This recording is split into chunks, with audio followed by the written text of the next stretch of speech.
বলে না, যখন সময় খারাপ থাকে তখন সব দিক থেকেই খারাপ খবর আসে। তো একদিন হঠাৎ করে আমার বরের মালিক ফোন করলো যে আপনার স্বামী অনেক অসুস্থ আছে, আমরা মেডিকেলে নিয়ে যাচ্ছি, আপনি মেডিকেলে চলে আসেন কাউকে নিয়ে। তারপরে তো আমি তাড়াহুড়ো করে মেডিকেলে গেলাম, দেখলাম অনেক অসুস্থ। তারপরে ওখানে আমরা মানে সব ভর্তির প্রসেসগুলো করলাম। তো আমার মনে তো একটাই চলতেছে যে কালকেই যে মানুষের সাথে ভালো করে কথা বললাম আজকে কীভাবে অসুস্থ হলো।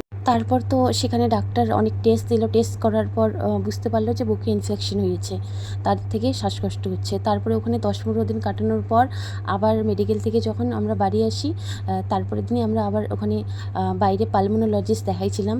তারপরে 1 মাস লেগেছিল ওকে মানে সুস্থ হতে। তারপর কিছু সুস্থ হওয়ার পর কিছুটা আমার বর বলল চলো একটু বাড়িতে ঘুরে আসি। তো কয়েকদিন পর তো কাজ শুরু করতেই হবে, তো বাড়িতে ঘুরে একটু মন ভালো করে আসি।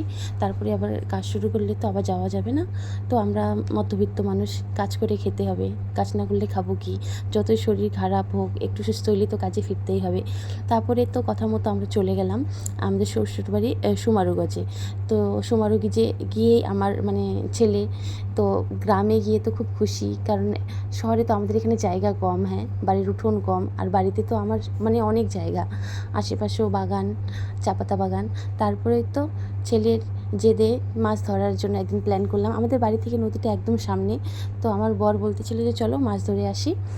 তো আমার বর আগে থেকেই বলতেছিল আমি কিন্তু মাছ ধরতে পারি না। ছোটোবেলা থেকে আমি যখনই জাল ফেলতাম বা বড়শি ফেলতাম তখনই আমার মানে জালে বা বড়শিতে মাছ উঠতো না। তো আমি বললাম থাক, আমি তো শখে যাচ্ছি, মাছ না উঠলেও হবে। তারপরে এই তো তাও প্রথম তো যখন জাল ফেললো তখন 2-3টা মাছ উঠলো। তো এইভাবেই আমার বর এই যে জাল ফেলতেছে, আর হচ্ছে আমার ছেলে তো খুব খুশি। আর এখানে একটু জল কম ছিল, তো জলে পুরা মানে এমনিতে জানোই যে বাচ্চারা জল কত পছন্দ করে, তো জলে বারে বারে পা দিচ্ছিল। হিসাবে আমার শ্বশুরবাড়িতে অনেক লোকজন, মানে আমাদের যে জায়গাটা আছে উঠোনটা ওখানে 1 বিঘার মতো আছে। তো ওখানে আমার জ্যাঠা শ্বশুর, কাকা শ্বশুর, আমার ভাসুর, আমরা থাকি ওখানে। কিন্তু আমাদের আবার আরেকটা জায়গা আছে মেইন রোডের পাশে, ওখানে সবাই বাড়ি করতেছে, মানে আমাদের জ্যাঠাদের আর কাকাদের বাড়ি হয়ে গেছে, এখন আমাদেরকে করতে হবে। তো হচ্ছে এইটা নিয়ে প্ল্যানিং চলতেছে। তো মাথায় এখন অনেক চিন্তা, কারণ হচ্ছে সবার বাড়িঘর করা হয়ে গেছে, আর আমার শ্বশুরবাড়িতে আমার মানে কি সব ঘরের জিনিসপত্র এখানেই আছে। আমি তো একা যদি সবাই চলে যায় আমার ঘরটাই শুধু থাকবে আর আমার জিনিসগুলোই থাকবে। তো আমাদেরকেও বাড়ি বানাইতে হবে ওখানে, না হলে জিনিসগুলো ওখানে শিফট করতে হবে আবার। আর এখান থেকে এখন আমরা যাব আমাদের ছোটো কাকি শাশুড়িদের বাড়ি, কারণ হচ্ছে ওখানে আমাদের খাওয়ার জন্য দুপুরে খাওয়ার জন্য নেমন্তন্ন করা হয়েছে। কাকিদের বাড়িটা আমাদের বাড়ি থেকে বেশি দূরে না, 10 মিনিট, পায়ে হেঁটে 10 মিনিট যেতে লাগে সময়। তো এখান থেকে যখন আমরা মানে বার হই তখন আমার বরকে বললাম যে কাকিদের বাড়িতে কয়েকটা লেবু নিয়ে যাই চলো। তো এখানে 10-12টা লেবু গাছ আছে কিন্তু বন্ধুরা, আর লেবুগুলো অনেক ভালো, অনেক রসালো। তো এই যে লেবুগুলোর সাইজগুলো আমি দেখাচ্ছি, দাঁড়াও দেখো, এই যে দেখো, এর থেকেও বড় হয় কিন্তু লেবুগুলা অনেক। তারপরে তো এই যে কাকিদের বাড়ি পৌঁছায় গেলাম। তারপরে পৌঁছায় প্রথমে আমরা এই যে জেঠুদের ছাদে উঠলাম, কারণ জেঠুদের বাড়ি এখনও কমপ্লিট হয় নাই। তো এই যে আর পাশে যে দেখতেছ সাদা বাড়িটা, ওটা হচ্ছে আমাদের কাকিদের বাড়ি, আর পাশে যে জমিটা আছে ওইটা ফিউচারে আমাদের মানে বাড়ি করার প্ল্যান আছে। এখন কি হবে জানি না, ভগবানই জানে, কারণ এখন অনেক ধার দেনার মধ্যে পড়ে আছি। আর আমার বর আমাকে দেখাচ্ছে মানে মানে আমার কাকিদের বাড়ি ওই সাইডে আমাদের বাগান আছে, তো ওই বাগানটা আমাকে দেখাচ্ছে যে ওইখানে বাগানটা। আর বিয়ের 4 বছর হতে চললো, আমি আজ পর্যন্ত আমাদের বাগানটা দেখি নাই, কারণ বিয়ের আগেই ওই বাগানটা বন্ধক দেওয়া আছে অনেক কারণে, ওইটা বন্ধক দিতে হয়েছিল তখন। আর আমি বাগানটা দেখতেও চাই নাই কোনো দিনও, কারণ আমার শ্বশুরবাড়িতে সবারই অনেক অনেক বিঘা করে বাগান আছে, শুধু আমাদেরই নেই, আমাদের খুব অল্প পরিমাণে বাগান, তাও বন্ধক দেওয়া। কী বলবো, কপাল খারাপ।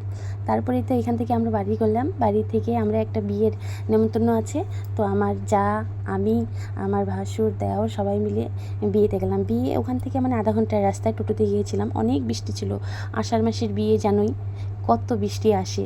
তারপরে এই তো আমরা যা আর আমি দুজনে কয়েকটা ফটো তুলে নিলাম, কয়েকটা ভিডিও করে নিলাম, কারণ আমার যার সাথে আমার দেখা হয় না, যখন বাড়ি যাই তখনই দেখা হয়। এই যে আর আমার ছেলে এত দুষ্টুমি করতেছে, আর কি বলবো, কফি দিচ্ছে ওখানে, ও 2-3বার কফি খাওয়া হয়ে গেছে, কারণ আমি জানি কোনো বিয়ে বাড়িতে বা যেখানে যাই আমার ছেলে ভাত খায় না, ওকে জোর করেও ভাত খাওয়ানো যাবে না, ওকে আমাকে প্রত্যেকবার বাড়িতে এসেই ভাত খাওয়াইতে হয়, মানে বসায় ওখানে চেয়ার টেবিলে ভালো করে, ও শান্তিমতো ভাত খাবে না। তারপরে এই তো বইয়ের ভিডিও নিলাম, কয়েকটা ফটো নিলাম, তারপরে এই তো বাড়ি আসতে আসতে আমাদের 1টা বেজে গেছিলো। তারপরের দিন সকালে আবার বড় বলতেছে 2 দিন পর বাড়ি চলে যাবো, একটু আমি নদীতে সাঁতার কাটে আসি, চান করে আসি। তো আমরা বললাম চলো আমরাও যাই। তো আমরাও দেখি কীভাবে সাঁতার কাটো, আমরা তো দেখি না কোনোদিনও তোমাকে সাঁতার কাটতে।